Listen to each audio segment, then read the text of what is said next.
சிறகடிக்க ஆசை சீரியலில் இனி என்ன நடக்க போகுதுன்னு தான் பார்க்க போகிறோம். மீனா ரொம்பவே சந்தோஷமாக இருக்காங்க. என்ன மீனா ரொம்ப சந்தோஷமாக இருக்க, நம்மளுக்குன்னு தனியாக பெட்ரூம் தந்துட்டாங்க அப்படின்னு சொல்லி ரொம்ப சிரிப்பாக இருக்கியா அப்படிங்கிறாங்க. இல்லைங்க, அதை பற்றி நான் என்றைக்குமே கவலைப்படலை, எங்கே இருந்தாலும் நம்மளுக்கு ஒன்று தான் அப்படிங்கிறாங்க. என்ன மீனா சொல்கிற அப்படிங்கிறாங்க. ஆமாம், நீங்கள் மாடியில் படுத்திருந்தாலும் என்னை பார்க்க இடையில நான் தூங்கும்போது வருவீங்க, அது எனக்கு தெரியும் அப்படிங்கிறாங்க. என்ன மீனா, நான் வருதெல்லாம் உனக்கு தெரியுமா அப்படிங்கிறாங்க. தெரியுங்க, சரி ரைட்டு தண்ணி குடிக்க வருவாங்க போல நினச்சிட்டு ஒரு நாள் வந்து நான் தச்சையெல்லாம் முழிச்சு பார்த்தேன், என்னை பார்த்து ரசிச்சுட்டு இருந்தீங்க அப்படின்னா. ரசிச்சுட்டு இருந்தேன் அப்படிங்கிறாங்க. ஆமாம், என் பக்கத்தில் உட்காந்து என்னை பார்த்து சிரிச்சுக்கிட்டே இருந்தீங்க. சரி ரைட்டு அப்படின்னு சொல்லிட்டு நானும் கொஞ்சம் நேரம் பார்த்துட்டே இருந்தேன், ஓட்டக்கண்ணு விட்டு பார்த்துட்டே இருந்தேன். அப்படியே தூக்கம் வந்துருந்துச்சு, தூங்கிட்டேன். இப்படி நீங்கள் 2-3 வாட்டி பண்ணியிருக்கீங்க அப்படிங்கிறாங்க. 2-3 வாட்டி பார்த்துருக்கியா, இன்றைக்கி தான் கேட்குற அப்படிங்கிறாங்க. இல்லைங்க, புருஷன் பொண்டாட்டிக்குள்ளே இது நடக்குது, இயல்பு தானேங்க, நம்மளுக்கு தனியாக இருக்க ரூம் இல்லை. அப்படி இருக்கும்போது வந்து நானும் என்னுடைய உணர்வுகளை நான் வெளிப்படுத்த முடியாதாங்க அப்படிங்கிறாங்க. அதுவும் சரிதான் அப்படிங்கிறாங்க. இந்த சூழ்நிலையில் ரொம்ப நன்றிங்க அப்படின்னு சொல்லிட்டு முத்து கையை பிடிச்சி குலுக்குறாங்க. ஏன் மீனா அப்படிங்கிறாங்க. இல்லைங்க, நீங்கள் அவ்வளோ பேருக்கு முன்னாடியே வந்து என் தம்பியை வந்து ஏதாவது பண்ணுவீங்கன்னு நினச்சேன், ஆனால் வந்து நான் சொன்னோன்னே கேட்டுக்கிட்டீங்க அப்படிங்கிறாங்க. இல்லை மீனா, எனக்கு கோவம் தான் செஞ்சுச்சு, ஆனால் இவ்வளோ பேர் இருக்காங்க வைக்காங்க அப்படின்னு சொல்லிட்டு நீ கையை பிடிக்கும்போது நான் உணர்ந்தேன். அதுக்கு முன்னாடி நான் மட்டும்தான் வீட்டில் இருக்க மாதிரி ஒரு உணர்வில் நீ எப்படிலாம் வரலான்னு கேட்கலான்னு நினச்சேன் அவன் தம்பியை. ஆனால் வந்துட்டு இவ்வளோ பேர் இருக்காங்க, ஏற்கனவே நான் வந்து அவன் கையை ஒடிச்சிருக்கேன் வச்சுருக்கேன்னு சொல்லிட்டு அம்மா ரொம்பவே அவமானமாக வீட்டிலலாம் பேசியிருக்காங்க. இப்படி இருக்கையில் நான் இப்போவும் இப்படி இந்த மாதிரி பண்ணேன் அப்படின்னா அப்பா மனசும் பாட்டி மனசும் கஷ்டப்படும். இதுக்கு வந்து ரோஹிணி, மனோஜ், அம்மா 3 பேர் ரொம்ப சந்தோஷமாக படுற அளவுக்கு நான் பண்ணிடக்கூடாது இல்லைன்னா அதை நான் பண்ணலை அப்படிங்கிறாங்க. ரொம்ப நன்றிங்க, இதை மாதிரி நீங்கள் நேரத்துக்கு ஏற்றாப்புல நடந்துக்கோங்க அப்படிங்கிறாங்க. மீனா, இன்றைக்கி இப்படி நடந்துக்கிட்டேன், ஆனால் எப்போது இப்படி நடக்குமான்னு தெரியல அப்படிங்கிறாங்க. என்னங்க சொல்கிறீங்க, உங்களுக்கும் என் தம்பிக்கும் வந்து என்ன தான் பிரச்சனை ஓடிக்கிட்டு இருக்குன்னு தெரியல, அப்படி ஓடினாலும் நீங்கள் வந்து இப்படியே இருந்துருவீங்களான்னு சொல்லி பயமாக இருக்குங்க அப்படிங்கிறாங்க. உன் தம்பி சிட்டிகிட்ட வேலை பார்க்குற வரைக்கும் இப்படி தான் இருக்கும் அப்படிங்கிறாங்க. என்னங்க சொல்கிறது, நான் சொன்னாலும் கேட்க மாட்றான், எங்கள் அம்மா சொன்னாலும் கேட்க மாட்றான் அப்படி இப்படின்னுட்டு இருக்காங்க. உடனே முத்து சொல்கிறாங்க, பட்டானா திருந்திடுவான் அப்படிங்கிறாங்க. ஏங்க, நீங்கள் அவனை தாப்ப மாதிரி நீங்களே எப்படி சொல்கிறீங்களே அப்படிங்கிறாங்க. நான் சொல்ல மீனா, சொன்னால் புரியலன்னா அப்படி தானே, வீட்டில் திருந்தால் தான் ஊரில் தானே திருந்துவான் அப்படிங்கிறாங்க. உடனே அதுவும் சரிதாங்க, சரி நாங்கள் தூங்குவோம் அப்படிங்கிறாங்க. உடனே முத்து அப்படி உட்காந்துட்ருக்காரு. மீனா அப்படிங்கிறாங்க. என்னங்க அப்படிங்கிறாங்க. இல்லை, உன்னை வந்து நான் வந்து முழுமையாக வந்து மனைவியாக ஏற்றுக்கல வைக்கலன்னு சொல்லிட்டு நீ ரொம்ப கவலைப்படலை அப்படிங்கிறாங்க. உடனே ஆமாங்க, எனக்கு ரொம்ப கஷ்டமாக இருக்குது, எல்லா விஷயத்தையும் என்கிட்ட சொல்லிடுவீங்க, இப்போ எதுவுமே என்கிட்ட மறைக்கிறது இல்லை கிட்டத்தட்ட. ஆனால் வந்துட்டு நீங்கள் பழைய கால வாழ்க்கையே என்ன நடந்துச்சுன்னு சொல்ல மாட்டீங்க, எதனால் இப்படி குடிகாரனா நீங்கள், ஏன் இவ்வளோ கோவக்காரனா நீங்கள், இந்த விஷயத்த மட்டும் எனக்கு தெரிஞ்சிச்சுன்னா எனக்கு மனசு கொஞ்சம் ஆறுதலாக இருக்கும் அப்படிங்கிறாங்க. இல்லை மீனா, அது தெரிஞ்சால் உன் மனசும் கஷ்டப்படும், என் மனசும் அதை நினச்சி பார்க்கும்போது ரொம்பவே கஷ்டப்படும் அப்படிங்கிறாங்க. உங்கள் மனைவி தானே, உங்கள் அம்மா ஸ்தானத்தில் நீச்சு பார்த்தீங்கன்னா நீங்கள் கண்டிப்பாக சொல்லுவீங்க அப்படிங்கிறாங்க. எங்கள் அம்மாவை வந்து நான் வந்து மனசுக்குள்ளே கோயில் கட்டி வச்சுருக்கேன், ஆனால் எங்கள் அம்மா வந்து என்னை வந்து ஒரு பிள்ளையாக ஏற்றுக்கிட்டதில்ல அப்படிங்கிறாங்க. இந்த விஷயம் தான் எனக்கு தெரியுமே, சொல்ல வேண்டியதை சொல்லுங்கள் அப்படிங்கிறாங்க. உடனே மீனா, நான் சொல்லுவேன், நான் யார்கிட்டையும் சொல்லக்கூடாது, யார்கிட்டையும் எதுவும் கேட்கக்கூடாது அப்படிங்கிறாங்க. நான் யார்கிட்டையுமே கேட்க மாட்டேங்க, நீங்கள் சொல்லுங்கள் அப்படிங்கிறாங்க. இந்த சூழ்நிலையில் மீனா அப்படிங்கிறாங்க. சொல்லுங்கங்க அப்படிங்கிறாங்க. இந்த மாதிரி நான் சின்ன பையனாக இருக்கும்போது நானும் மனோஜ் வந்து ரொம்ப ஃப்ரெண்டாக இருப்போம், எங்கேனாலும் ஒன்றா போவோம் வருவோம், ரொம்ப ஜாலியாக இருப்போம். எங்கள் அம்மாலாம் என் மேலே தான் ரொம்ப பாசமாக இருப்பாங்க, ஏன்னா நான் நல்லா படிப்பேன். மனோஜ் வந்து ஏனாதிரோன்னு தான் படிச்சுட்ருப்பான் சின்ன வயசில், இப்போ பெரிய படிப்பாளியாக இருக்கான், அந்த நேரத்துலலாம் அப்படி தான். அதனால் வந்து சூப்பராக படிக்கிறான் முத்து, முத்து முத்துன்னு சொல்லி கூப்பிட்டுட்டே இருப்பாங்க. முத்துன்னு பேர் வச்சதுனால என் பையன் முத்தாக தான் இருக்கான் அப்படிலாம் சொல்லி கொஞ்சம் ஞாபகம்லாம் இருக்குது. எங்கள் அப்பாவும் வந்து ரொம்ப பெருமையாக நினைப்பாங்க, என் பையன் 2வது பையன் என் பேரை காப்பாற்றிடுவான் அப்படி இப்படின்னு சொல்லிகிட்ருப்பாங்க. பாட்டியுமே நான் பிறந்த பிறகு தான் அப்பாவுக்கு கவர்மெண்ட் வேலை பெர்மனெண்ட் ஆச்சு அப்படி இப்படின்னு சொல்லிட்டு என் காதார சொல்லிக்கிட்டு இருப்பாங்க. எனக்கு ரொம்ப சந்தோஷமாக இருக்கும், எனக்கு வந்து இப்படி ஒரு வாழ்க்கையை கடவுள் கொடுத்துருக்காரு அப்படின்னு சொல்லிட்டு ரொம்பவே சந்தோஷமாக சின்ன வயசில் விளாண்டுக்கிட்டு ஆடிக்கிட்டும் ஓடிக்கிட்டும் கிடப்பேன். இப்படி இருக்கும்போது மனோஜுக்கு ஒரு கெட்ட பழக்கம் ஒன்று வந்துச்சு. யார் ஒரு பொருளை வச்சுருக்காங்களோ அந்த பொருளை பிடிச்சிருக்கோ அதை கண்டிப்பாக திருடிடுவான். இப்படியே பண்ணிகிட்டே இருந்தான். சின்ன வயசில் சின்னதாக ஸ்கூலில் ரப்பர் எடுப்பான், பென்சில் எடுப்பான், அந்த மாதிரி எடுத்துகிட்டே இருந்தான். இதை வந்து எங்கள் அம்மா வந்து அவனை வந்து சொல்லி தெரியாமல் அப்படி காத்துக்கிட்டே இருந்தாங்க. எங்கள் அப்பாவும் சொன்னாங்க, சின்ன வயசுலேயே அவன் செய்கிறத வந்து நீ வந்து கண்டிச்சே அப்படின்னா அவன் வந்து பெருசாக செய்ய மாட்டான், நீ வந்து இப்படியே மறைச்சிக்கிட்டே இருந்தனா அவன் பெருசாக ஏதாவது பண்ணுவான் அப்படிங்கிறாங்க. ஏங்க, ரப்பர் தானே எடுத்தான், பென்சில் தானே எடுத்தான், விடுங்க, நீங்கள் நல்லா வாங்கி கொடுத்தா அவன் எடுக்கான், சரி வச்சுக்கடா, வெளி தெரியாமல் வச்சுக்கடா அப்படி இப்படின்னு சொல்லி அவனை வந்து இது பண்ணுவாங்க, தவறுதலாக இது பண்ணுவாங்க. இப்படியே போய்ட்டு இருந்துச்சு. இந்த சூழ்நிலையில் எங்கள் கூட ஒரு பையன் படித்தான். அந்த பையன் வீட்டில் நல்ல வசதி, அவங்க அப்பா ஃபாரினில் இருக்காங்க. அவங்க வந்துட்டு நம்ம பக்கத்து வீட்டில் வாடகைக்கு வந்தாங்க அப்படிங்கிறாங்க. நம்ம பக்கத்து வீடுனா நம்ம வீடு வாடகைக்கு விட்ருக்கோமாதா அப்படிங்கிறாங்க. ஆமாம், அந்த வீடு வாடகைக்கு விட்ருக்கோம்ல. அவங்க அப்பா வந்து ஃபாரினில் இருந்தாங்க. அவங்க நல்லா வசதியானவங்க. அவங்க வந்துட்டு சிட்டிக்கு வரணும்னு சொல்லிட்டு வீடு பார்த்துருப்பாங்க போல். நம்ம வீட்டுக்கு வாடகைக்கு வந்துட்டாங்க. அவங்க கூட எங்கள் கிளாஸ்மேட்டு தான். எங்கள் கிளாஸில் வருவான். அந்த பையனுக்கு கையில் செயினு, கை செயினு, கழுத்தில் செயின்லாம் நிறைய போட்டு அவங்க அழகு பார்ப்பாங்க. இதெல்லாம் மனோஜ் பார்த்துட்டு இந்த செயினும் கை செயினும் வேணும்னு ஆசைப்பட்ருக்கான். ஆசைப்பட்டு எங்கள் அம்மாட்ட கேட்டிருக்கான், நான் என்ன பண்ணியா போட முடியும், இல்லைன்னா அவன்கிட்ட அத்து கொண்டு தர முடியுமா, அவன் உனக்கு திறமை இருந்துச்சுன்னா அவன் செயினை அத்துட்டு கொண்டு போட்டுக்கா அப்படின்னு சொல்லியிருப்பாங்க போல். இவன் வந்துட்டு அந்த செயினையும் நகையும் எப்படியாவது எடுத்துடணும்னு நினச்சிட்டு அந்த பையன்கிட்ட வந்து அத்துட்டு வந்துட்டான். அத்துட்டு வந்துட்டு நேராக வந்து பேக்கில் என் பேக்கில் வச்சுட்டான். எங்கள் அம்மாவும் முத்து ஒன்றும் சொல்லாத, இருக்கட்டும், தற்சமயத்துக்கு இருக்கட்டும் விடு அப்படின்ட்டாங்க. எங்கள் அம்மா வந்து செயினை அத்துட்டு போனாங்களா வச்சாங்களா அப்படிங்கிறத வந்து எதுவுமே சொல்லலை. அந்த பையன் வீட்டில் சொன்னால் பெரிய பிரச்சனை ஆயிருமேன்னு சொல்லிட்டு அந்த பையன் வந்து ஒரு ரூம் அடைச்சிட்டு உட்காந்துட்டான். அந்த ரூமில் வந்து மூச்சு காற்று எதுவுமே இல்லை. சுவாசிக்க முடியாமல் அந்த பையனோட நிலை வேறு மாதிரி ஆயிடுச்சு. கடைசியில் அவனை காப்பாற்ற முடியலன்னு சொல்லிட்டாங்க. இப்படி இருக்கும்போது அந்த பையன் யார் நகையை அத்துட்டு போனால் வச்சுட்டான்னு சொல்லதுக்கு வாய்ப்பே இல்லை. என்ன நடந்துச்சு அப்படின்னு சொல்லிட்டு போலீஸ் விசாரிக்கையில் மோப்பனாய் வந்து இந்த பேக்கை தூக்கிருச்சு. இந்த பேக் வந்து என்னோடய பேக் அப்படிங்கிறனால இது யார் பேக்குன்னு கேட்டாங்க. மனோஜும் எங்கள் அம்மாவும் இது முத்து பேக் அப்படின்னு சொல்லி காமிச்சு கொடுத்துட்டாங்க. நான் என்னடா நம்ம தப்பே செய்யாமல் நம்மளை சொல்கிறாங்களே அப்படின்னு சொல்லிட்டு சொல்லலான்னு பார்த்தா எங்கள் அம்மா கையெடுத்து கும்பிட்டாங்க. எங்கள் அம்மா கும்பிடும்போது என்னால் என்ன செய்ய முடியும் சார் அப்படின்னு சொல்லிட்டு அம்மாவை பார்த்தனே அப்படின்னு சொல்லிட்டு நான் வந்து ஜெயிலுக்கு போயிட்டேன். ஜெயிலுக்கு போயிட்டு வந்த பின்னாடி அம்மாவுக்கான இப்படி செஞ்சுருக்கோம், அம்மா ரொம்பவே சந்தோஷமாக இருப்பாங்கன்னு நினச்சேன். கிட்டத்தட்ட 10 வருஷம் அவங்களுக்காக நான் ஜெயிலில் இருந்திருக்கேன். ஆனால் ஜெயிலேருந்து வரும்போது எங்கள் அம்மா சொன்னது, நான் வந்து ஒரு அக்யூஸ்டு, நான் வந்து இந்த வீட்டில் இருக்க தகுதியானவன் கிடையாது, நீ பேசாமல் கிராமத்துக்கே போயிரு அப்படின்னு சொல்லிட்டு நான் வந்து கிராமத்தில் போய் விட்டு வந்துட்டாங்க. அந்த சின்ன வயசுலேயே நான் அழுதுகிட்டே இருப்பேன். எங்கள் அம்மாவை நினச்சி மனோஜை நினச்சி. மனோஜும் எங்கள் அம்மாவும் பண்ண தப்புக்கு நான் வந்து தப்பே செய்யாமல் கிட்டத்தட்ட 10 ஆண்டுகளை நான் வந்து சிறையில் கழிச்சிருக்கேன். நம்ம வயசும் போச்சு, அது போக என் படிப்பும் போச்சு, என் எதிர்காலம் போச்சு. இதை நினச்சி தான் எனக்கு மேலே எனக்கு கோபம் இருக்கும். நீ என்ன தப்பு செஞ்ச, நீ வந்து ஜெயிலுக்கு போன, நீ என்ன தப்பு செஞ்ச, இன்றைக்கி வந்து ஒன்றும் இல்லாமல் இருக்க, அம்மாவை வெறுத்து நீ ஒரு அனாதை மாதிரி இருக்க, ஏன் அப்படின்னு சொல்லிட்டு எனக்குள்ளே ஒரு வெறுப்பு வரும். வெறுப்பு வரும்போது என்னால் யார்ட்டையும் வெறுப்பை காட்ட முடியல. அந்த நிமிஷத்தில் யாராவது வந்து என்கிட்ட ஏதாவது பேசினா அதிக கோபமாக நான் நடந்துப்பேன். அடிக்கடி எனக்கு இதுக்குள்ள தான் வந்துகிட்டே இருக்கும் மனசுக்குள்ளே. நம்ம தப்பே செய்யாமல் நம்ம எதுக்கு ஜெயிலுக்கு போனோம், நம்ம எதுக்கு நம்ம வாழ்க்கை இழந்தோம், நம்ம எதுக்கு நம்ம படிப்பு இழந்தோம், நான் எந்த தப்புமே செய்யாமல் அம்மா என்ப நீ ஏன் இழந்த அப்படின்னு சொல்லி எனக்குள்ளே கோபம் வரும். இந்த கோபம் தான் என்னை வந்து இந்த நிலைமைக்கு ஆக்கிட்டு மீனா அப்படிங்கிறாங்க. என்னங்க சொல்கிறீங்க அப்படிங்கிறாங்க. ஆமாம் மீனா, இதுதான் நடந்துச்சு. இப்போ அந்த பையன் சாட்சி சொல்லதுக்கு இல்லை, ஆனால் வந்து நாய் வந்து காட்டி கொடுத்துச்சு. அதுக்கு இருந்தது என்னோடய பேக்கில், நான் தானே அக்யூஸ்டு அப்படின்னு ஆகிட்டேன் பாரு. இது வந்து இந்த விஷயம் எல்லாமே எங்கள் பாட்டிக்கும் எங்கள் அப்பாவுக்கும் தெரியும். அவங்க நினச்சி என்கிட்ட ரொம்ப வருந்துவாங்க.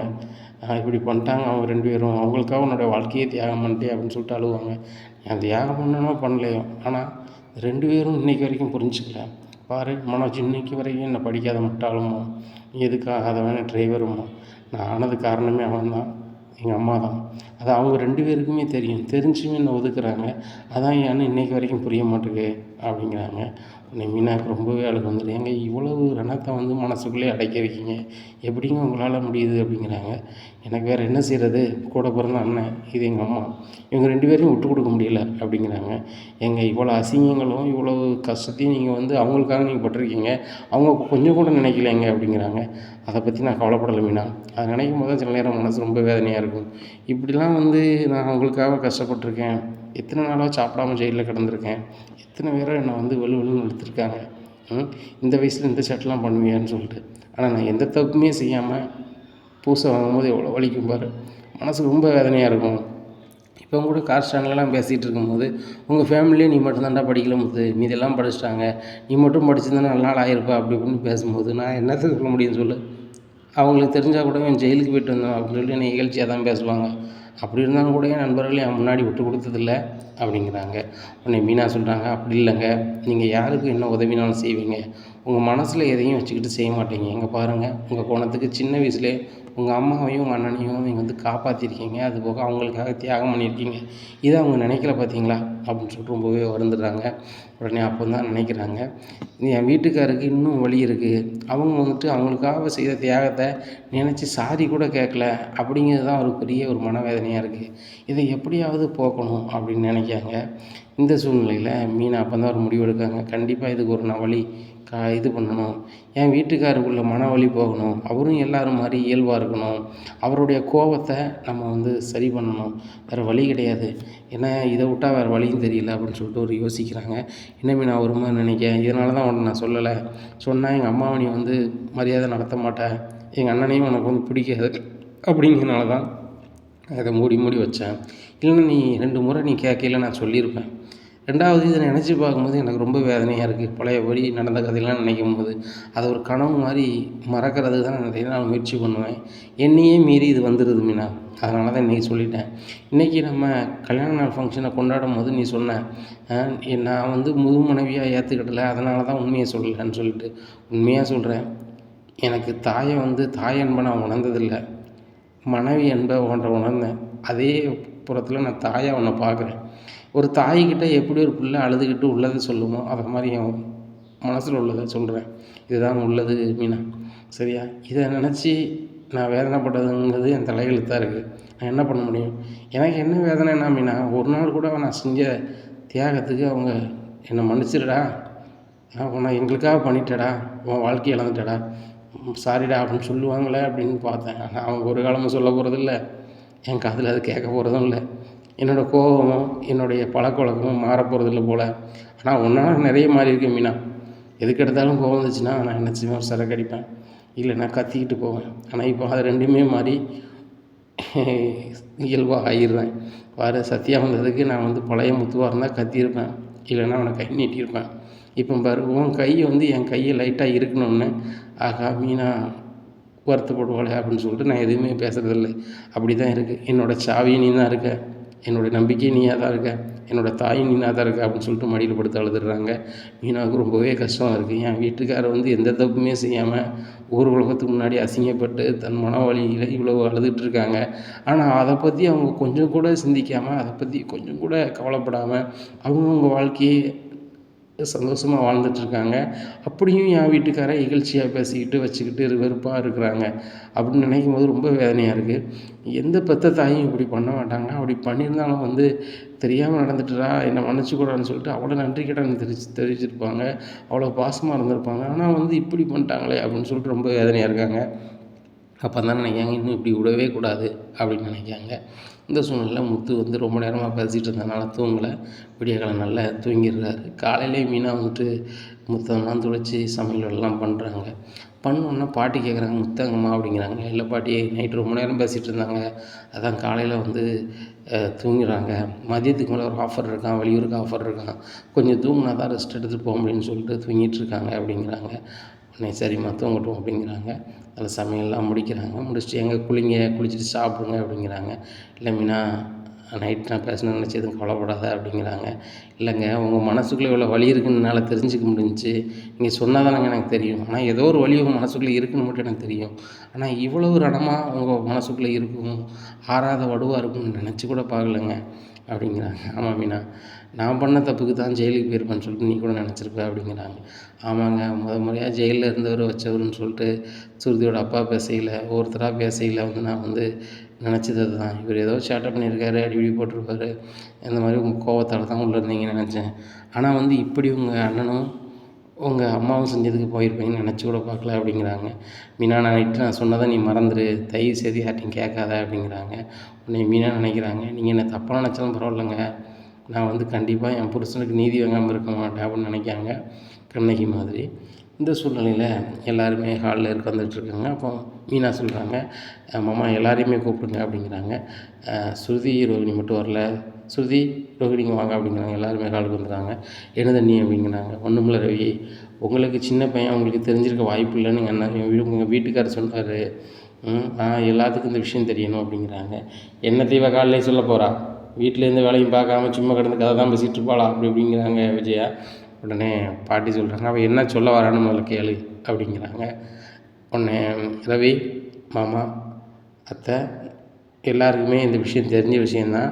ஆனாலும் நான் வந்து இதுக்கு நீதி கேட்கறதுக்காக தான் சொல்கிறேன் அப்படிங்கிறாங்க. உடனே மீனாவை பார்த்து முத்து, வேண்டாம் வேண்டாம் வேண்டாம் சும்மா அப்படிங்கிறாங்க. இல்லைங்க, என் புருஷன் அழுகை எனக்கு தான் தெரியும். எத்தனை நாள் நீங்கள் மனசு கஷ்டப்பட்டு சாப்பிடாம தூங்கியிருக்கீங்க, எத்தனை நாள் என்கிட்ட அழுதுருக்கீங்கன்னு தெரியும் அப்படிங்கிறாங்க.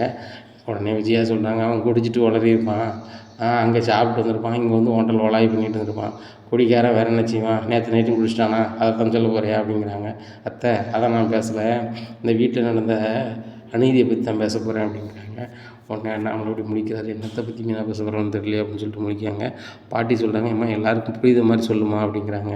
பாட்டி சொல்கிறேன் பாட்டி, என் வீட்டுக்காரர் சின்ன வயசில் எந்த தப்புமே செய்யாமல் ஜெயிலுக்கு போயிருக்காரு. அதுக்கு ஏன் போனார், எதுக்கு போனார், மெதுபட எனக்கு கிடச்சிட்டு அப்படிங்கிறாங்க. மீனா தயவுசெய்து சொல்லாதா அப்படிங்கிறாங்க.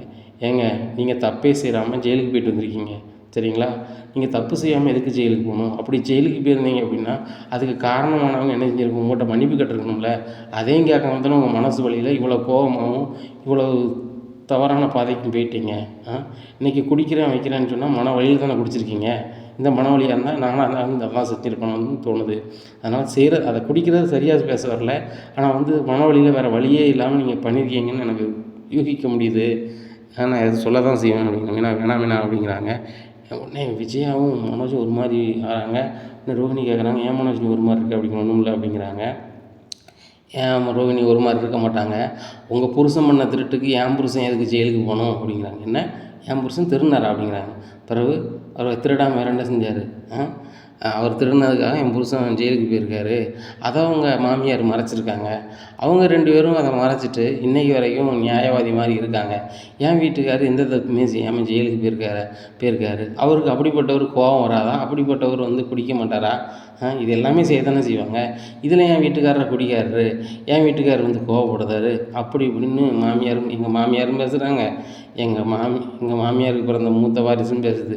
இப்படி பேசையில் என் வீட்டுக்காரர் என்ன செய்வார், தப்பே செய்யாமல் நம்ம உள்ளே போயிருக்கோம், அவங்க செஞ்ச தப்புக்கு நன்றி கூட இல்லை அப்படின்னு சொல்லி நினைக்க தானே செய்வாங்க அப்படின்னுட்டு இருக்காங்க.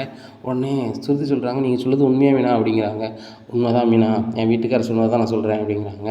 உடனே விஜயா அப்படி வந்துகிட்டே இருக்காங்க. ஆண்டி இது என்ன சொல்கிறாங்க அவங்க அப்படிங்கிறாங்க. விஜயா அப்படி அமைதியாகவே இருக்காங்க.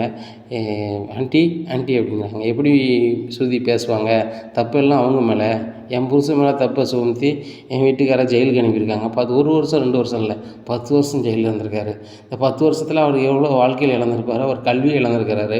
இதில் வந்து ரோஹிணியோட ஹஸ்பண்டு சொல்கிறாங்க, என் வீட்டுக்காரர் படிக்கலை, அவர் முரடன், அவன் எதுக்கும் ஆக மாட்டான், என் புருஷன் எதுக்கும் ஆக மாட்டேனாலும் உழைச்சி சாப்பிட்றாரு, நீங்கள் உழைச்சதும் இல்லை வச்சதும் இல்லை, அங்கே வேலைக்கு போகிறேன் இங்கே வேலைக்கு போகிறேன்னு பார்க்க தான் சுற்றுனீங்க அப்படிங்கிறாங்க. உடனே ரோஹிணி சொல்கிறாங்க, நாங்களும் பிஸ்னஸ் பண்ண போகிறோம், இப்படிலாம் பேசிகிட்டு இருக்காதுங்க அப்படிங்கிறாங்க. நீ வாயை மூடு ரோஹிணி, சரியா? நான் இருக்க காண்டில் ஒன்று ஏதாவது பேசிட போகிறேன், உங்கள்கிட்ட நான் எதுவுமே பேசலை, என் புருஷனோட அண்ணன்கிட்ட தான் பேசிகிட்டு இருக்கேன், வேலையை மட்டும் பாரு அப்படிங்கிறாங்க. உடனே ரோஹிணி வாயை மூடிட்டு இருக்காங்க. என் புருஷன் வாழ்க்கையை வம்பா போச்சுன்னு சொல்லிட்டு நான் வெக்கையில் பேசிகிட்டு இருக்கேன், இதில் போய் குறுக்க பேசிகிட்டு இருக்கீங்க ரோஹிணி, கரெக்டாக இருந்துக்கோங்க அப்படிங்கிறாங்க. என் புருஷன் மனசு கஷ்டப்படுது சரியா, அது நடந்த விஷயத்துக்கு என் வீட்டுக்காரர் ஜெயிலுக்கு போயிட்டார், ஆனால் வந்துட்டு இப்போ வந்து அதுக்கு நீதி வேணும் அப்படிங்கிறாங்க. உடனே ரோஹிணி சொல்கிறாங்க, நடந்து போச்சு, இதுக்கு என்ன நீதி இப்போ செய்ய முடியும் அப்படிங்கிறாங்க.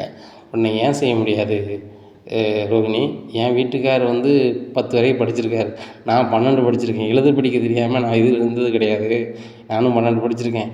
காலேஜ் ஃபஸ்ட் இயர் போய்ட்டு நான் அப்படியே டிஸ்கண்டினியூ பண்ணிட்டேங்க, படிக்க பணம் இல்லாமல் தான், படிக்க தெரியாமல் இல்லை சரிங்களா? நீங்கள் என்ன படிச்சிருக்கீங்கன்னு எனக்கு தெரியாது, ஆனால் படிச்சிருக்கேன்னு சொல்கிறீங்க, டிகிரி படிச்சிருக்கீங்களா இல்லைன்னா டிப்ளமோ படிச்சிருக்கீங்களான்னு தெரியாது, ஆனால் வந்துட்டு நான் வந்து படிச்சிருக்கேன், 12 வரைக்கும் படிச்சிருக்கேன், எனக்கும் உலகம் தெரியும்.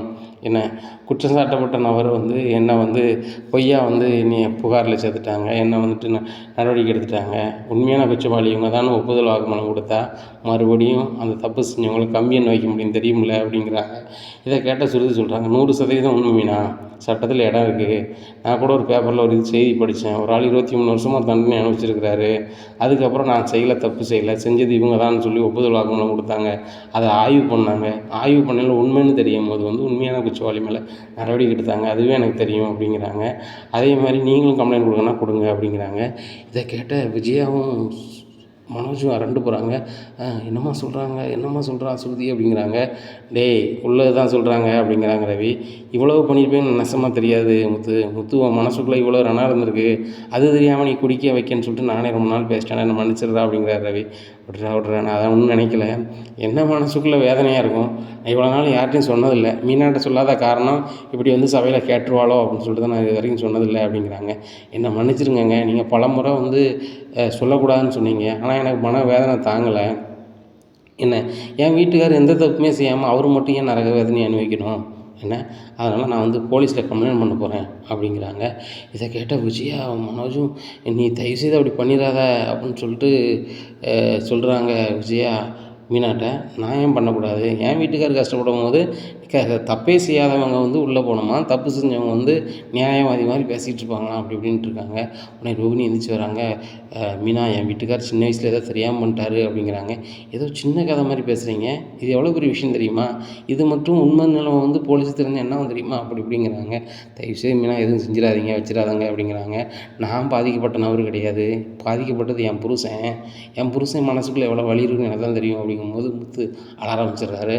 உடனே அண்ணாமலையும் பாட்டியும் அந்த முத்து அழாத அப்படிங்கிறாங்க. இல்லைம்மா பாட்டி, நான் உங்களை தான் அம்மானு கூப்பிட்ருக்கேன், அம்மானு கூப்பிட்டது எங்கள் அம்மாவை நான் கூப்பிட்டு நினைவே இல்லை, அந்தளவுக்கு ஆக்கிட்டாங்க, அவங்களுக்காக நான் தியாகம் செஞ்சேன், அந்த தியாகத்தை நினைக்காட்டிலும் பரவாயில்ல, என்னை வந்து ஜெயிலுக்கு போனவன், இவன் ஒரு அக்யூஸ்டு, இவன் வந்து ஒரு குடிகாரன், இவன் ஒரு கோவக்காரன், இவன் ஒரு முட்டாள் அப்படின்னு அவங்களே பேசும்போது என்னால் எப்படி தாங்க முடியும். இதுக்கு காரணமே அவங்க தானே, அவங்க 2 பேரும் தானே. யார் பேசுகிறாங்களோ பேசலையோ அவங்க பேசக்கூடாது. ரவி சின்ன பையன், அவனுக்கு தெரிய வாய்ப்பு இல்லை, ஆனால் செஞ்ச மனோஜுக்கும் எங்கள் அம்மாவுக்கும் தெரியும்ல, அவங்க ஒரு நாள் என்ன இப்படி நினச்சதில்ல. மீனா வந்து இந்த சபையில் பேசும்போது நான் மேலும் அழுது மாதிரி இருக்குது அப்படிங்கிறாங்க. நீங்கள் அழணும் அப்படிங்கிறதுக்காக நான் சபையில் சொல்லலைங்க, இப்படியாவது தெரிஞ்சுக்கிட்டாவது அவங்க உங்கள்கிட்ட மன்னிப்பு கேட்பாங்கன்னு பார்க்குறேன், அப்படியும் கேட்கலன்னா நான் நீதி கேட்காம இருக்கவே மாட்டாங்க அப்படிங்கிறாங்க. உடனே விஜயா சொல்கிறாங்க, இதுக்கு என்ன தான் செய்யணும்னு நினைக்கிறேன், எப்போமோ நடந்த சம்பவத்துக்கு இப்போமெல்லாம் போலீஸ் ஒன்றும் செய்ய மாட்டாங்க, வைக்க மாட்டாங்க அப்படிங்கிறாங்க. உடனே சொல்கிறாங்க, ஆண்டி அதெல்லாம் நடக்காது, இப்போ நீங்கள் பேசுகிறதே ரெக்கார்டாக எடுத்துக்கொண்டு கொடுத்தாங்கன்னா நீங்கள் ஜெயிலுக்கு கம்பி என்ன தான் செய்யணும், நீங்களும் மனோஜும் களி தான் தூங்கணும் அப்படிங்கிறாங்க. இங்கே ரோகிணி திருதுன்னு முடிக்காங்க, யாரும் செல்லில் எடுக்காங்களான்னு சொல்லிட்டு பார்க்குறாங்க. உடனே மீனா சொல்கிறாங்க, அத்தை இப்படி பேசிகிட்டு இருக்கேன்னா வந்து வீடியோ எடுக்க ஒரு செட்பாடும் ஒரு ஏற்பாடும் பண்ணியிருக்க மாட்டேனா அப்படிங்கிறாங்க. ஆகா, இந்த புகாரி வீடியோ கூட எடுத்துகிட்டு போகலாம் எல்லோரும் பேசுகிறத அப்படின்னு சொல்லிட்டு திருதுன்னு அங்கங்கே திசையை பூரா பார்க்குறாங்க. அத்தை நீங்கள் இதிலே தெரியுது நீங்கள் என்னெல்லாம் பண்ணுறீங்கன்னு சொல்லிட்டு, நீங்கள் வந்து உள்ளே போகணும், மனோஜ் உள்ளே போகணும் அப்படின்னா நான் இதை மாதிரி வேறு மாதிரி பண்ணியிருப்பேன், அந்தளவுக்கு அறிவு இல்லாமல் இல்லை, என் புருஷனை ஊரே குடிகாரன்னு சொல்லி வீடியோ போடையில் நான் வந்து அந்த ஆதாரத்தோடு எதிர்த்து அந்த ஆதாரத்தை கொண்டு கொடுத்து போலீஸில் என் வீட்டுக்காரை மீட்கலையா, என் காரை மீட்கலையா, அதை மாதிரி என்னால் முடியும் அப்படிங்கிறாங்க. உடனே பாட்டி சொல்கிறாங்க, இப்படி ஒரு பொண்டாட்டி தான் என் பேரனுக்கு வேணும் பாரு, என் பேரன் இவ்வளோ நாள் மன வலியில் இருந்திருக்கான், ஆனால் அவனுக்கு மனசு வலிக்கும்னு தெரியும், ஆனால் இந்தளவு இருந்திருப்பான்னு எனக்கு தெரியாது, ஒரு நாள் என்கிட்ட சொன்னதில்லை பாரு, உன்னை 100% மனைவியை ஏற்றுக்கிட்டு தான் உள்ளதை சொல்லியிருக்கான், நீனும் அப்படி கேட்டுட்டு அப்படி கடந்து போகல, என் புருஷனுக்கு நீதி வேணும்னு சொல்லி கண்ணகி மாதிரி கேட்டுட்ருக்கேன், உன்னை நினைக்கும் போது ரொம்ப பெருமையாக இருக்கு மீனா அப்படிங்கிறாங்க. பாட்டி என்ன பெருமையாக நினைக்கிறதுக்காக கேட்கல, என் வீட்டுக்காருக்கு என்ன மன வலிச்சிருந்துச்சுன்னா அப்படி குடிச்சிருப்பார், என் மன வலி எப்படி இருந்துச்சுன்னா அவர் கோவப்பட்டிருப்பார், இன்றைக்கி அவரோட வாழ்க்கையே போச்சு, அவர் படிப்பு போச்சு, அவரோட பதவி போச்சு, அவருடைய ஆசனை பாசம்லாம் போச்சு, ஒரு கனவே போச்சு. என்ன இன்றைக்கி இந்த நிலைமைக்கு அவர் இருக்காருன்னா காரணம் இவங்க 2 பேரும் தான். ஆனால் இன்னும் மன்னிப்பு கேட்கல, வைக்கணும் சரி வராது, நான் ஸ்டேஷனுக்கு போகிறேன் அப்படின்னு சொல்லிட்டு கிளம்பி போகிறாங்க.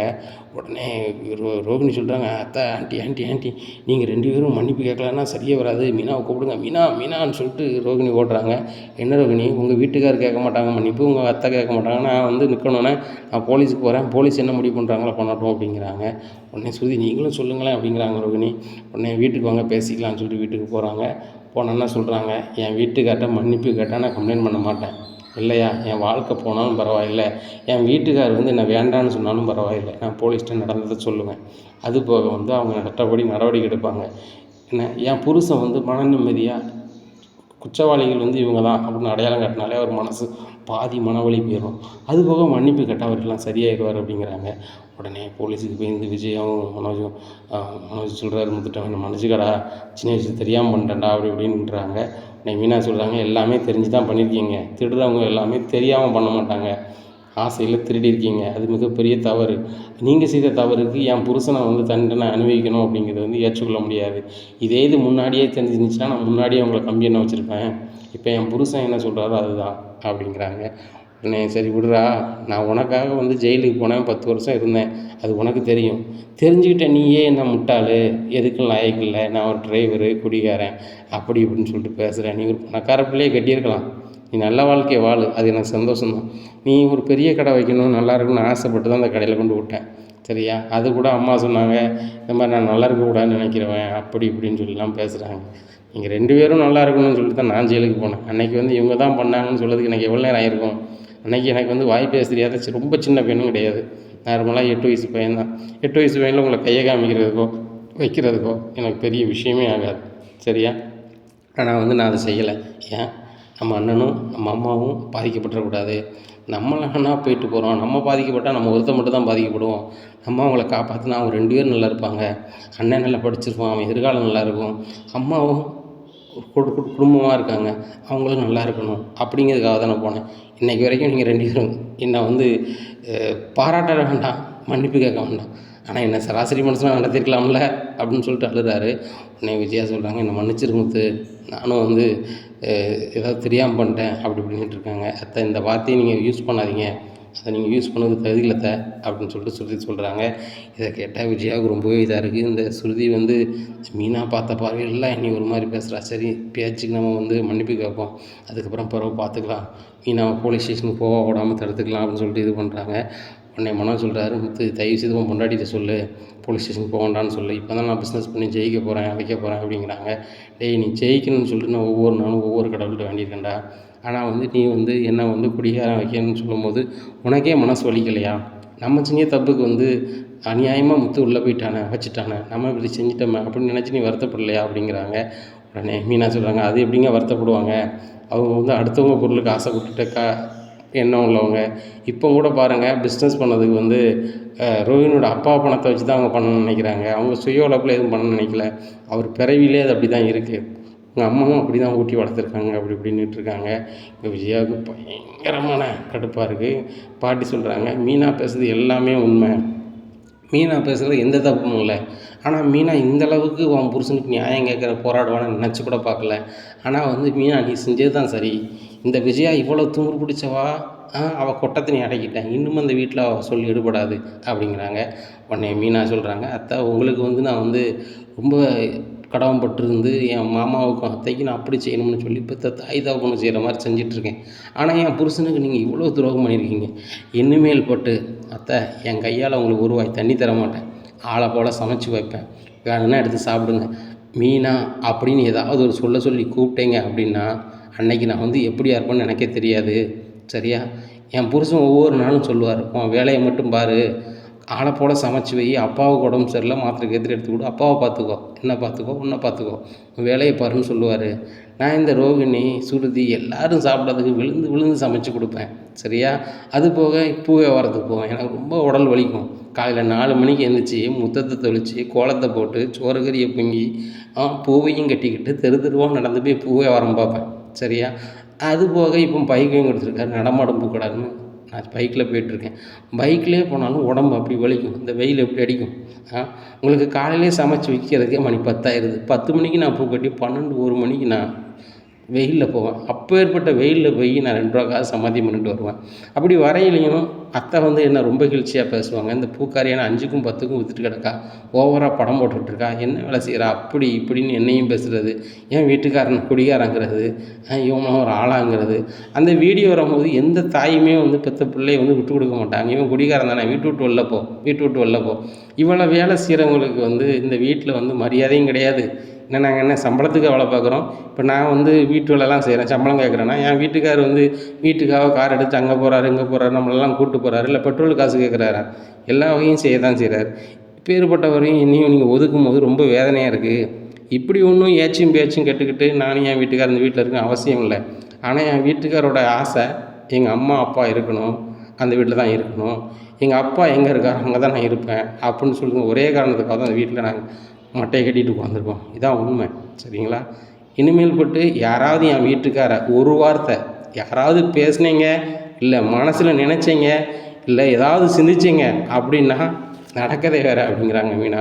உடனே அண்ணாமலை கைதட்டுறாரு. உண்மையிலம்மா என் பையனுக்கு நீ கிடைச்ச வாழ்க்கை சரியான வாழ்க்கைம்மா. உண்மையிலே என் பையனோட மனவலி அவ்வளோ வலி. பெற்ற தாப்பனா எத்தனை நாளாக இதை நினச்சி அழுதுருக்கேன். என் பிள்ளை தப்பே செய்யாமல் ஜெயிலில் இருந்திருக்கான். ஜெயிலில் இருக்க வேண்டியவங்க வெளியே இருக்காங்க.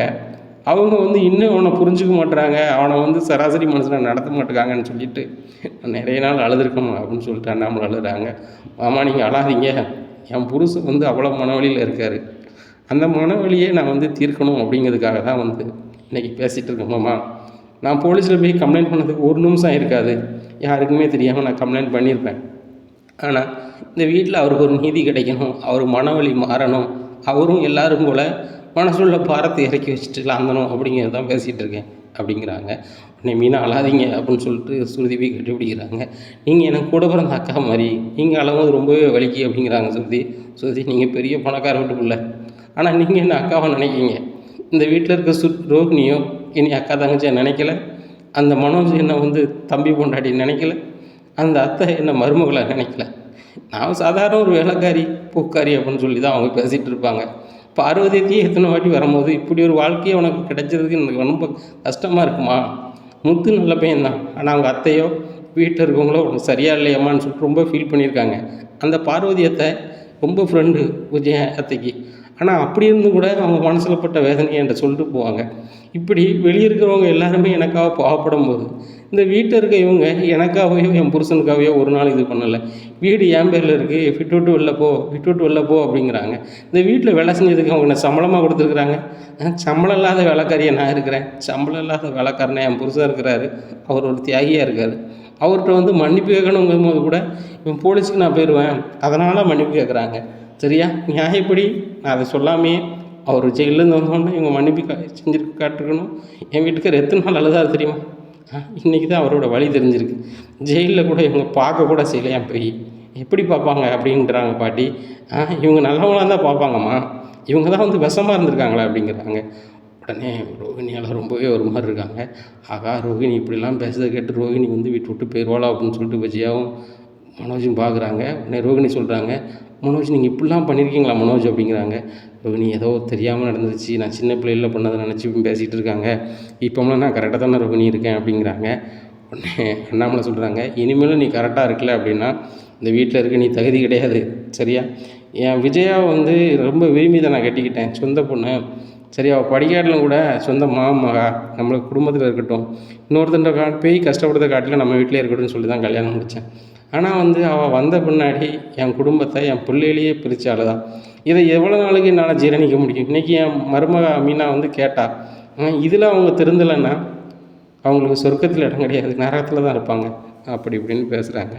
இந்த சூழ்நிலை விஜயாவுக்கு பயங்கர கடுப்பாக இருக்குது. இவங்க பெரிய நீதி நிலைநாட்டின மாதிரி காலில் கூப்பிட்டு வச்சு பேசிகிட்டு இருக்காங்க. இந்த மீட்டிங் எப்போ தான் முடியும்னு நினச்சிட்டு இருக்காங்க.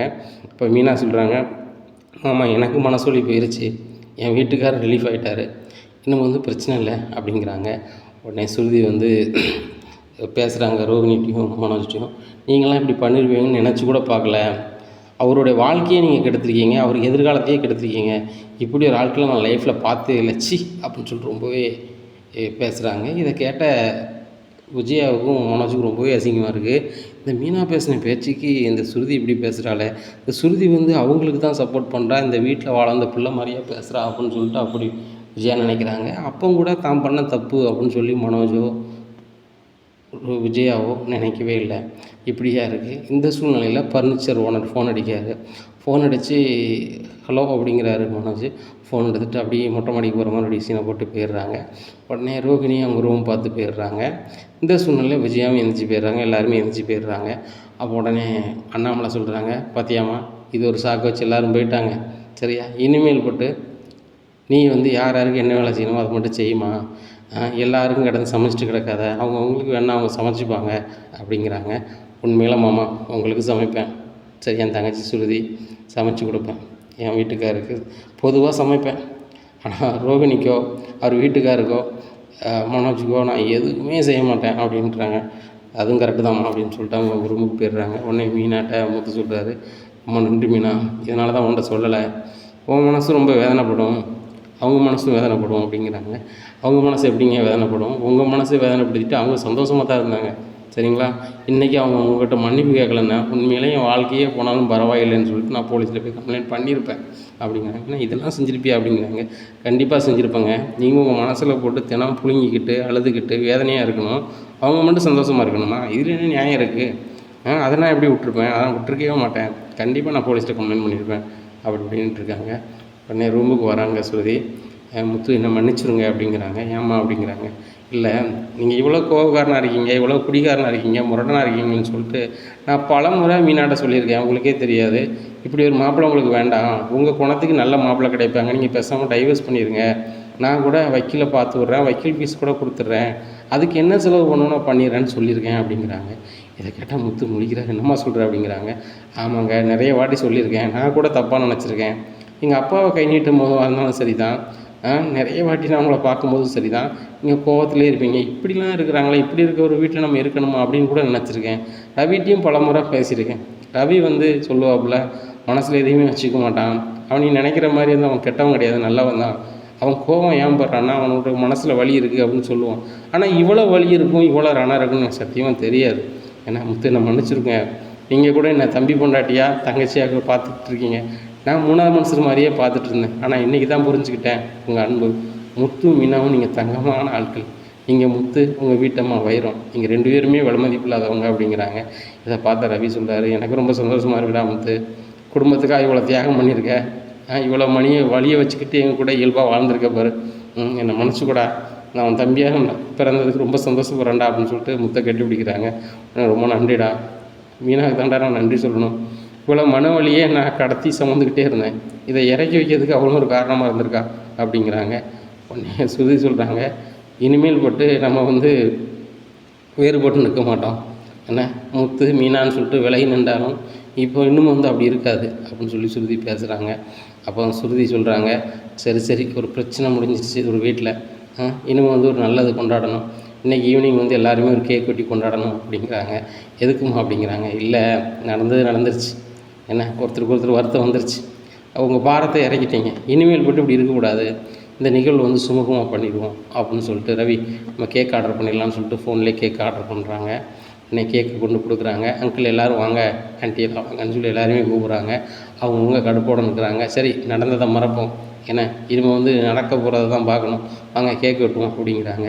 உடனே பாட்டி சொல்கிறாங்க, பார்த்தியாப்பா இந்த ஸ்ருதி பொண்ணை நடந்த விஷயத்தெல்லாம் மறந்துடும்னு சொல்லிட்டு சொல்லுதா. இந்த மாதிரி தான் விஜயா, இதுக்கு முன்னாடி நீ முத்தை எப்படி நினச்சே தெரியாது, ஏன்னா உனக்காக அவன் தியாகம் பண்ணியிருக்கான், நீ அதை நினைக்க போகிறதும் இல்லை. இன்னும் அதை மறந்துட்டு எப்பவும் போல் உன் பிள்ளைகிட்ட நீ எப்படி பழகுவ, இப்போ மற்ற பிள்ளைகிட்ட மனோஜ்கிட்ட ரவிகிட்ட நீ எப்படி நடந்துப்பியோ அதே மாதிரி முத்துக்கிட்ட நடந்துக்க, அதுதான் உனக்கும் நல்லது அவங்களுக்கும் நல்லது அப்படிங்கிறாங்க. உன்னை விஜயா நினைக்கிறாங்க, ஒரு காலமாக அந்த முத்தை என் பிள்ளையாகவும் நினைக்க மாட்டேன், என் மீனாவும் நினைக்க மாட்டேன் அப்படின்னு சொல்லிட்டு மனசுக்கு நினைக்கிறாங்க. விஜயா, அவன் முகம் போடுற போக்கிலே தெரியுது, நீ ஒரு காலம் மறக்க மாட்டேன், ஒரு காலம் திருந்த மாட்டேன், ஏன்னா அதுக்கு நான் ஒரு வழி வச்சுருக்கேன், அந்த வழியை செஞ்ச பிறகு நீ சரி வந்துடுவ அப்படிங்கிறாங்க. ஆஹா, இந்த அத்தை என்ன செய்ய போகிறாங்கன்னு தெரியலையே அப்படின்னு சொல்லிட்டு முடிக்காங்க. ஏய் மனோஜ், அந்த ஃபர்னிச்சர் கடைக்காரர் ஃபோன் அடிச்சாரா, என்னடா பேசினாரு அப்படிங்கிறாங்க. பாட்டி, அவர் ஃபர்னிச்சர் கடையை வேற ஆள் கொடுத்துட்டாங்க அப்படிங்கிறாங்க. உடனே முத்து சிரிக்க ஆரம்பிச்சிடாரு. கொடுத்தாரா, ரொம்ப சூப்பர்ரா அப்படிங்கிறாங்க. பார்த்தீங்களா அத்தை, மனோஜ் நல்லா இருக்கக்கூடாதுன்னு சொல்லி தான் முத்து நினைப்பான், நீங்கள் என்னமோ அவனை தியாகி அப்படி இப்படின்னு பேசிகிட்டு இருந்தீங்க அப்படிங்கிறாங்க. உடனே பாட்டி சொல்கிறாங்க, அவன் தியாகி தாண்டி, உங்களுக்கு தியாகம் பண்ணி தான் அவன் உள்ளே போயிட்டு வந்திருக்கான், சரியா, அவன் உங்களுக்காக உள்ளே போயிட்டு வரணும்னு அவசியமே கிடையாது. அவன் நினச்சிருந்தா உங்களை காட்டி விட்டுருந்தாலும் நீங்கள் களி தானே தின்றுருப்பீங்க, மீனா சொன்ன மாதிரி அப்படிங்கிறாங்க. இன்னும் ஒன்றுமே பேச முடியல. உடனே பாட்டிகிட்ட ஸ்ருதி சொல்கிறாங்க, பாட்டி விடுங்க, இவங்க அவங்க தப்பை உணர்றாங்களோ உணரலையோ நம்ம இதை மறந்துடுவோம், சரியா, முத்துக்காக இந்த நிகழ்வை மறக்கிறதுக்கு சந்தோஷமாக அதை கொண்டாடிடுவோம் அப்படின்னு சொல்லிட்டு கேக் வெட்டி பயங்கரமாக கொண்டாடுறாங்க. இதெல்லாம் பயங்கரமாக செல்ஃபி எடுக்கிறாங்க. இதை பார்த்த முத்துக்கு பயங்கர சந்தோஷம், என் மனசு பாரமே இறங்கிட்டு இது சந்தோஷமாகவும் கொண்டாடுதாமே அப்படின்னு சொல்லிட்டு சிரிக்கிறாரு.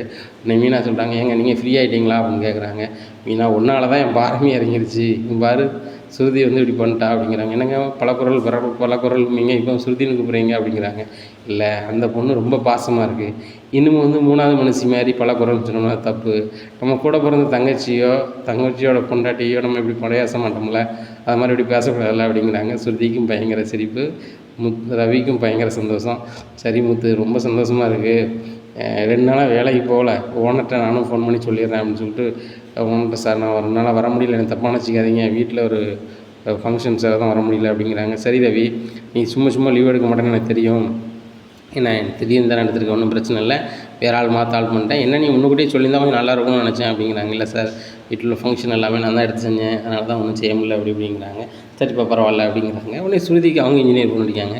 என்ன ஸ்ருதி 2 நாளாக டப்பிங்கே வரல அப்படின்னுட்டு இருக்காங்க. சார் எங்கள் வீட்டில் ஃபங்க்ஷன் சார், அதான் வர முடியல, நான் எல்லாத்தையுமே சேர்த்து நான் பேசி கொடுத்துட்றேன், கொஞ்சம் பாக்கி இருக்குல்ல, அது நான் மீனா எங்கள் அக்காவை கூப்பிட்டு வரேன் அப்படிங்கிறாங்க. என்ன உங்கள் அக்காவை கூப்பிட்டு போகிறீங்களா அப்படின்னு சொல்லிட்டு முத்து கேட்குறாரு. ஆமாம், மீனா அக்கா ஏற்கனவே பேசி கொடுத்துருக்காங்க, அது சூப்பராக வந்திருக்கு, அதே வாய்ஸ் கொடுக்கணும், மீனா நீங்கள் வாங்கலேன் அப்படிங்கிறாங்க. இல்லை ஸ்ருதி நான் எப்படி அப்படிங்கிறாங்க. நீங்கள் தான் சூப்பராக பண்ணீங்களே அப்படிங்கிறாங்க. அண்ணி ஸ்ருதி கூட சொன்னால் நீங்கள் அன்றைக்கி சூப்பராக பேசுனீங்கன்னு சொல்லிட்டு போய் பேசி கொடுங்க அண்ணி, 1 ஹவருக்கு வந்து அவங்க 10,000 தராங்க அண்ணி, 3 ஹவர் 30,000 ஒரே நாளில் தந்துடுவாங்க, நீங்கள் பேசாமல் வாங்கிட்டு வந்துடலாம்ல அண்ணி அப்படிங்கிறாங்க. என்ன ஒரு நாளில் 3 மணி நேரம் பேசினா 30,000 கொடுக்காங்களா அப்படின்னு சொல்லிட்டு, டேய் ரவி, நீ பேசாமல் ரோகிணியை கூப்பிட்டு பேச சொல்லடா அப்படிங்கிறாங்க. உடனே ஸ்ருதி சொல்கிறாங்க, அது எல்லோரும் பேச முடியாதான்டி, குரல் வளம் இருக்கவங்க தான் பேச முடியும், மீனா குரல் அவ்வளோ அருமையாக இருக்குது, அதனால் வந்து அவங்க 1 மணி நேரத்துக்கு 10,000 கொடுக்குறாங்க, சரிங்களா, வேறு யாருக்கு யாரும் கொடுக்க மாட்டாங்க அப்படிங்கிறாங்க. இங்கே ரோகிணிக்கு பயங்கர கடுப்பாக இருக்குது. இந்த ரோகிணியை இந்த ஸ்ருதி மதிக்க மாட்டேங்காளா அப்படின்னு சொல்லிட்டு ரோகிணிக்கு பயங்கர கடுப்பு. இந்த சூழ்நிலையில் இந்த முத்து மீனா கூட ரொம்ப நெருங்கி போகிறாங்களே, இது எப்படியாவது தடுத்தாகணுமே அப்படின்னு சொல்லிட்டு ரொம்பவே கடுப்பாக இருக்காங்க மனோஜும் ரோகிணியும். இப்படியா இருக்குது. இந்த சூழ்நிலையில் இவர் வராரு, செல்வம் வராரு. செல்வம் வந்துட்டு, முத்து அப்படிங்கிறாங்க. என்னப்பா அப்படிங்கிறாங்க. இல்லை உன் காரை வந்து சர்வீஸ் பண்ணணும்னு கொடுத்துருந்தல, அந்த சாவி கொடுக்க தான் வந்தேன் அப்படிங்கிறாங்க. சரி நண்பா அப்படிங்கிறாங்க. அதனால் கேக்கு சாப்பிட்றாரு. என்ன நண்பா இன்றைக்கி எதுவும் விசேஷமா, அன்றைக்கி என்னென்னா கல்யாண நாள், நீங்கள் இன்றைக்கி கேக் வெட்டுறீங்க அப்படிங்கிறாங்க. இல்லை தினம் வந்து ஒரு இனிமையான நிகழ்வாக இருக்கட்டுமேன்னு சொல்லிட்டு நான் கேக் வெட்டி கொண்டாடுறோம் அப்படின்னு சொல்லிட்டு கேக்கெல்லாம் கொடுக்குறாங்க. உடனே இவங்ககிட்ட இந்த கதையை சொல்லிடுவாங்களா அப்படின்னு சொல்லிட்டு விஜயாவும் மனோஜும் முழிக்காங்க. உடனே ஒன்றுமே சொல்லலை. சாப்பிடுதீங்களாண்ணே அப்படின்னு கேட்குறாங்க மீனா. மீனா வீட்டுக்கு வந்தாலே சாப்பிட எனக்கு ஆசைப்பட்டு தான் நான் வந்து சாவி கொடுக்க வந்திருக்கேன், என்ன குழம்புமா அப்படிங்கிறாங்க. நீ மீன் குழம்புனே அப்படிங்கிறாங்க. சூப்பர்மா, உன் கையில் மீன் குழம்பு சாப்பிட கொடுத்து வச்சுருக்கணுமான்னு சொல்லிட்டு மீன் குழம்பு சாப்பிட்றாங்க. உடனே பொரிச்ச மீன்லாம் வச்சு கொடுக்குறாங்க. இதை பார்த்தா மனோஜ், ஆகா நம்மளுக்கு இருக்க மீனை பூரா இவன் சாப்பிட்டு போயிட்டா நம்மளுக்கு மீன் கிடைக்காது போலையா அப்படின்னு சொல்லிட்டு அவர் நேராக போய் டைனிங் டேபிளில் உட்கார்றாரு. டைனிங் டேபிளில் மனோஜ் உட்காரதை கொடுத்துட்டு மீனா வந்து ரொம்பவே கோவமாக இருக்காங்க. இதை பார்த்த ரோஹிணிக்கு கடுப்பாகுது. மனோஜ் என்ன செஞ்சிட்ருக்கீங்க அப்படிங்கிறாங்க. இல்லை மீன் நல்லாயிருக்கும், அதான் சாப்பிட வந்தேன் அப்படிங்கிறாங்க. அறிவே இல்லையா மனோஜ் அப்படிங்கிறாங்க. எழுந்திரிச்சு வந்தாங்க. வந்து இல்லை மீனா சும்மா தான் நின்றுக்கிட்டே, இல்லை தான் சும்மா தான் போனேன் ரோஹிணி, இங்கே நின்றுக்கிட்டே இருந்த மாதிரி இருக்கலாம், அதான் அங்கே போய் உட்காந்தேன் அப்படிங்கிறாங்க. காலில் எவ்வளோ பெரிய சோஃபா இருக்குது, நீங்கள் வந்து டைனிங் டேபிளில் போய் உட்காடுறீங்களோ அப்படிங்கிறாங்க. உடனே பாட்டி சொல்கிறாங்க, மீனை பார்த்தோன்னா உன் புருஷனுக்கு வந்துருமா, அவன் சாப்பாடுனா தான் போதுமே, தொழிலை பற்றியே எதை பற்றியே நினைக்க மாட்டான் அப்படின்னுட்டு இருக்காங்க. உடனே விஜயா சொல்கிறாங்க, டேய் உனக்கு சாப்பாடு தான் முக்கியமாடா, இங்கே எப்படிலாம் பேசிகிட்டு இருக்காங்க, உனக்கு அதை எடுத்துக்கிட்டு உனக்கு சாப்பாடு தேவைன்னா அப்படின்ட்டு இருக்காங்க. ஆமாம் ஆண்டி, உனக்கு கொஞ்சம் கூட அறிவில்லை மனோஜுக்கு அப்படி இப்படின்ட்டு இருக்காங்க. ஏம்மா அப்படிலாம் பேசாத, நீ பேசணும்னா அவங்க ஒரு மாதிரி பேசுவாங்க அப்படின்னு சொல்லி கண்ணை காமிக்கிறாங்க. உடனே ரோகிணி அடக்கிக்கிறாங்க. செல்வம் சாப்பிட்டு போயிட்டு வரேன் அப்படிங்கிறாங்க. உடனே மனோஜ் சொல்கிறார், ஏம்மா அவங்க நம்ம எல்லோரும் சாப்பிடுவோம் அப்படிங்கிறாங்க. உடனே எனக்கு சாப்பாடு வேண்டாம் அப்படிங்கிறாங்க விஜயா. உடனே வயிறு பசிக்காது பொண்டாட்டிக்கு என்ன அண்ணாமலை அப்படிங்கிறாங்க. ஆமாம்மா அவள் விரதம் இருக்குல்ல, பெரிய கில்லாடி விரதம் இருப்பா அப்படிங்கிறாங்க. உடனே விஜயா நினைக்கிறாங்க, நான் எதுக்கு விரதம் இருக்கணும், வீட்டில் மீன் குழம்பு இருக்குது, நான் எதுக்கு விரதம் இருக்கணும் அப்படின்னு சொல்லிட்டு, டேய் மனோஜ் வாடா நம்ம சாப்பிடுவோம், ரோகிணி வா சாப்பிடுவோம் அப்படிங்கிறாங்க. உடனே பாட்டி சொல்கிறாங்க, வீட்டில் வேறு யாரும் இல்லையா, எல்லாரையும் கூப்பிடு அப்படிங்கிறாங்க. ஸ்ருதி ரவி வாங்க அப்படிங்கிறாங்க. அவங்க மட்டும்தான் இருக்காங்களா அப்படிங்கிறாங்க. மீதெல்லாம் அவங்கள வருவாங்க அப்படிங்கிறாங்க. உடனே எல்லோரும் போய் சாப்பிட்றாங்க. சாப்பிட மீனை எல்லாருக்கும் சாப்பாடு வச்சு கொடுக்காங்க. அப்போ தான் சொல்கிறாங்க அண்ணாமலை, மீனா என்னதை சொன்னாலும் சரி தான், யாருக்கும் சாப்பாடு வச்சு கொடுக்க மாட்டேன், அதை செய்ய மாட்டேன், இதை செய்ய மாட்டேன்னு வார்த்தையில் சொன்னாலும் செயலால் அவளால் சொல்ல முடியாது. பாருங்கள், எல்லாருக்கும் வந்து அவள் உணவு பரிமாறுறா, எல்லாருக்கும் பரிமாறிட்டு மிச்சர்னா தான் அவள் சாப்பிட்றான். அப்போ ஏற்பட்டவா அவளுக்கும் அவன் புருஷனுக்கு வந்து நம்ம வந்து கேடு நினச்சோம், கேடு செஞ்சோம் அப்படின்னா நல்லாவே இருக்க மாட்டோம், அதை மட்டும் மனசில் வச்சுக்கோங்க அப்படிங்கிறாங்க. இதை கேட்டால் மனோஜுக்கு பயங்கர கடுப்பு. இவன் பெரிய ஆளுன்னு அப்பாவும் லெசன் கொடுத்துட்ருக்காங்க. நான் பாரு, இந்த பிஸ்னஸ் இல்லை போயிடுச்சு, அடுத்த பிஸ்னஸை சூப்பராக பண்ணி எப்படி பண்ணுறேன் பாரு அப்படி இப்படின்னு சொல்லிட்டு ரொம்பவே ஒரு மாதிரி நினைக்கிறாரு. இப்படியா இருக்கும்போது மீனா வீட்டில் பேசிகிட்டு இருக்காங்க. அக்கா வந்து ரொம்ப அழுதுகிட்டு பேசினா அப்படிங்கிறாங்க. சீதாவோட அம்மா சத்யாட்ட, எதுக்கு மாமா எதுவும் அடிச்சிட்டாரா அப்படிங்கிறாங்க. டேய் நீ உன் வாயில் எதுவுமே நல்ல வார்த்தை வராதா, நீ வரும்போதே ஃபங்க்ஷனுக்கு வரும்போதே அவர் ஒன்றும் செய்யலை, அவன் நல்லா தானே இருந்தார் அப்படிங்கிறாங்க. ஏம்மா இவனை விடுமா, இவன் வந்து மாமாவை குறைச்சி பேசிட்டே தான் இருப்பான், மாமா வயசில் என்ன ரணம் நடந்திருக்குன்னு மாமா சொன்னார் போல் அப்படிங்கிறாங்க. என்ன என்ன அவருக்கு பெரிய இது நடந்துட்டு அப்படிங்கிறாங்க. நடந்ததெல்லாம் சொல்கிறாங்க. இதை கேட்டால் சத்யா ரொம்பவே ஷாக்காகிறாரு. ஆமாம் இதனால தான் இப்படி ஆகிட்டாரா அப்படிங்கிறாங்க. ஆமாடா நம்ம கூட எல்லாருமே அவரை தப்பாக தான் நினச்சிருக்கோம். அடிக்கடி குடிக்காரு கோவப்படுறாருன்னு சொல்லிட்டு. இப்படி ஒரு சம்பவம் நடந்தால் கண்டிப்பாக மாமா வந்து இப்படி தானே ஆகிருப்பார். யாருக்காக இருந்தாலும் இதான் நடக்கும். ஆனால் உண்மையிலே மாமா கிரேட்டில் அப்படிங்கிறாங்க. உடனே அதை வந்து ஆமான்னு சொல்ல முடியாமல் சத்யா அப்படின்னு இருக்காரு. உடனே இதை ஆமான்னு சொல்ல மாட்டானே உன் தம்பி அப்படிங்கிறாங்க சீதாவோட அம்மா. உடனே சீதா சொல்கிறாங்க அவன் சொன்னாலும் சொல்கிறாலும் உண்மைதானம்மா. இப்படி யாருமா வந்து தன்னுடைய அம்மாவுக்கும் அண்ணனுக்காகவும் தியாகம் பண்ணுவாங்க தன்னுடைய வாழ்க்கையை. அப்படி தியாகம் பண்ணதுனால தான் மாமாவுக்கு தனக்கு தானே கோபம் பிடிச்சிருக்காரு. ஆனால் இன்னுமே வந்து அவரை நான் மாமான்னு கூட போகிறதில்ல அண்ணன்னு தான் கூட போகிறேன் அப்படிங்கிறாங்க. என்னடி சொல்கிற அப்படிங்கிறாங்க. ஆமாம் எனக்கு மாமான்னா கொஞ்சம் விலகி நிற்கிற மாதிரி இருக்குது. அண்ணன்னா நான் வந்து அவர் பக்கத்தில் போய் நிற்கலாம்ல. எனக்கு என் கூட பிறந்த அண்ணன் இல்லைன்னு சொல்லிட்டு ரொம்ப நாள் ஃபீல் பண்ணியிருக்கேன். அந்த குறைய மாமா தீர்த்துட்டாங்க. இன்னுமே எனக்கு அவர் அண்ணன் மாதிரி தான். இன்னும் அவர் பக்கத்தில் போய் நான் நிற்பேன்.